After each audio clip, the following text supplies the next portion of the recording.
ഇനി നിങ്ങൾ ആലോചിച്ച് നോക്ക്, അമ്പിയാക്കളോട് സ്നേഹാണ്, ഔലിയാക്കളോട് സ്നേഹാണ്, അങ്ങനെയാണല്ലോ പറയലേ, അങ്ങനെയാണല്ലോ വകുപ്പ്. ശരിക്ക് യോഗ്യത അനുസരിച്ചാണല്ലോ ഓരോരുത്തർക്കും മേന്മ ഉണ്ടാവുക. അള്ളാന്റെ റസൂലിനുള്ള സ്ഥാനം ഇബ്രാഹിം അലൈഹി സ്വലാമിനില്ല, ഇബ്രാഹിം നബിക്കുള്ള സ്ഥാനം നൂഹ് അലൈഹി സ്വലാമിനില്ല. അങ്ങനെ ഓരോന്നും അബൂബക്കർ സിദ്ദീഖ് റളിയല്ലാഹുവിനുള്ള സ്ഥാനം അലി ഇബ്നു അബീ ത്വാലിബിനില്ല, അലി ഇബ്നു അബീ ത്വാലിബിനുള്ള സ്ഥാനം ഇമാം ഷാഫി റഹ്മത്തുള്ളാഹി അലൈഹിക്കില്ല, ഇമാം ഷാഫി റഹ്മത്തുള്ളാഹി അലൈഹിക്കുള്ള സ്ഥാനം അതിനുശേഷമുള്ള ആളുകൾ അല്ലേ. ഇങ്ങനെ എന്നാലേ നിങ്ങൾ ആലോചിച്ചു, സമസ്തക്ക് ആകെ പരിചയമുള്ള ആളുകൾ ആരാ? ഒന്ന് മൊയ്തീൻ ഷെയ്ഖ്. ഇസ്ലാമിൽ മൊയ്തീൻ ഷെയ്ഖേ ഉള്ളൂ. ഇനി ഞാൻ പറയുന്നത് ശരിക്കും ചിന്തിച്ചോളൂ. നിങ്ങൾക്ക് അള്ളാഹിനേക്കാളും റസൂലിനേക്കാളും അബൂബക്കർ സിദ്ദീഖ് റളിയല്ലാഹുവിനേക്കാളും ഇബ്രാഹിം നബിയെക്കാളും ഇസ്മായിൽ നബിയെക്കാളും മൂസാ നബിയെക്കാളും ഈസാ നബിയെക്കാളും മുഹമ്മദ് നബിയെക്കാളും മൊയ്തീൻ ഷെയ്ഖ് ഒന്നുകൊണ്ട് ഒന്നാം സ്ഥാനത്തായി. അതിനോടൊന്ന് പറഞ്ഞു കൊടുക്കും എല്ലാവരും. നിങ്ങള് പഴമക്കാരായ നമ്മുടെ ഉമ്മമാര്, നമ്മുടെ ഇത്താത്തമാർ ഇവിടെ ഇരിക്കുന്നവരുടെ അവർക്ക് ഖുർആനേക്കാൾ കൂടുതൽ അറിയാം മൊയ്തീന്മാരെയാണ്. എന്തുകൊണ്ട് അങ്ങനെ സംഭവിച്ചു ലോകത്ത്?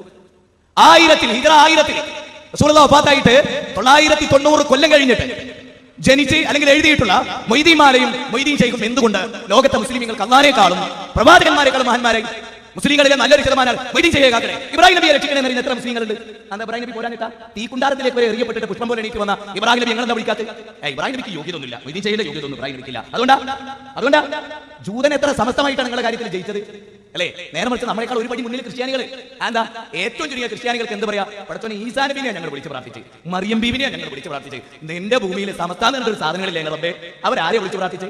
നാദാ മറിയം ബീവിനെ പറ്റി നീ പറഞ്ഞിട്ടില്ലേ? നോക്കേ, ഒരു ക്രിസ്ത്യാനിക്ക് പടച്ചോനോട് ചോദിക്കാം, പടച്ചോനെ ഞങ്ങൾ മറിയം ബീവിനെ വിളിച്ച് പ്രാർത്ഥിച്ചു, പടച്ചോനെ നിങ്ങൾ വിശ്വസിച്ചിട്ടില്ല, നിന്റെ പടപ്പാതങ്ങൾക്ക് ഞങ്ങൾ വേർന്ന്.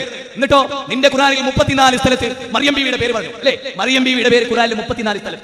ഖുർആനിൽ ഒരു അധ്യായം തന്നെ സൂറത്ത് മറിയം അല്ലേ? ഇന്നല്ലാഹ ഇസ്തഫാകി വതഹറകി വസ്തഫാകി അലാ നിസാഇൽ ആലമീൻ. ലോക സ്ത്രീകളിൽ ഏറ്റവും സമുന്നതമായ സ്ഥാനം അതായത് മറിയം ബീവിക്കില്ലേ? അല്ലാഹു പറയാ 3-ാം അധ്യായം 42-ാമത്തെ ഒരു അധ്യായത്തിന്റെ പേരാണ് സൂറത്ത് മറിയം, 19-ാമത്തെ അധ്യായം. ഇങ്ങനെയൊക്കെ പോയി ചെയ്യാക്കപ്പെട്ട മറിയം ബീവിയെ രക്ഷിക്കണേ എന്ന് പറയുന്ന ഒരു ക്രിസ്ത്യാനി, എന്നാലോ ആ ക്രിസ്ത്യാനിന്റെ തൊട്ടുപുറത്ത് നിൽക്കുന്ന ഒരു ബഷീർ മൻമത്ത് ബീവിയെ കാക്കണേ, അങ്ങനെ മൻമത്ത് ബീവിയെ കാക്കണേ. അപ്പൊ ജോർജ് ചോദിച്ചു, ഞാൻ വിളിച്ചു പ്രാർത്ഥിച്ച് മറിയം ബീവിയെ രക്ഷിക്കണേ. അള്ളാഹ് പ്രശംസിച്ച, അള്ളാഹ് ഖുർആനിൽ 34 വട്ടം പറഞ്ഞ, ഹദീസുകളിൽ വന്ന അധ്യായം 19 ഒരു അധ്യായം തന്നെ മറിയമിന്റെ പേര്, ഒരേ ഒരു വിളിയുടെ പേരാ ഖുർആൻ പറഞ്ഞത്. അവർ സ്വർഗ്ഗത്തിലാന്ന് ഉറപ്പാണ്, സ്ത്രീത്വത്തിന്റെ മകുടോദാഹരണങ്ങളിൽ 3 ആളുകളിൽ ഒരാളാണ്.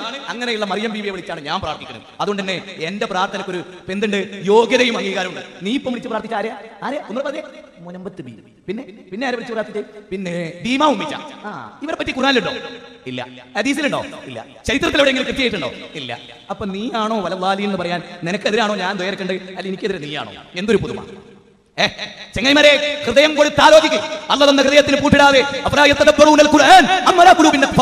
അവരുടെ ഹൃദയത്തെ അവർ പൂട്ടിട്ട് വെച്ചിരിക്കുകയാണോ? എന്താ ഹൃദയം തുറക്കാത്ത? തുറന്നു നോക്ക്, ഹൃദയം തുറന്ന് ചിന്തിക്ക് അല്ലേ? നമ്മൾ പറയുന്നത് എന്താ? ഊരും പേരറിയില്ല, മശൂറും കുറവല്ല, ബഹുമാന പീറന്നുള്ള നാട് അത്, വെളിയങ്കോടും മരക്കാലി കുഞ്ഞിമരക്കാൽ ചെയ്തോരും ബഹുമാനരൊക്കെ പെറ്റ നാട്.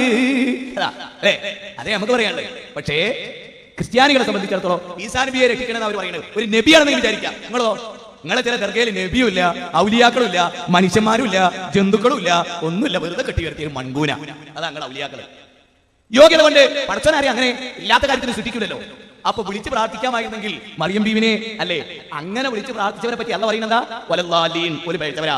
ഏത് 34 സ്ഥലത്ത് അല്ല പേരെടുത്ത് പറഞ്ഞ ഒരു അധ്യായം സൂറത്ത് മറിയം എന്നുള്ള പഠിപ്പിച്ച, ഹദീസുകളിൽ വാനോളം വാഴ്ത്തിയ മറിയം ബീവിയെ രക്ഷിക്കണേ എന്ന് പറഞ്ഞാൽ തന്നെ ആരായി? ദലാലത്തിലായി. പിന്നല്ലേ ഖുർആനിലും സുന്നത്തിലും ഹദീസിലും പേരില്ലാത്ത ഏതോ ഒരു പെണ്ണ്.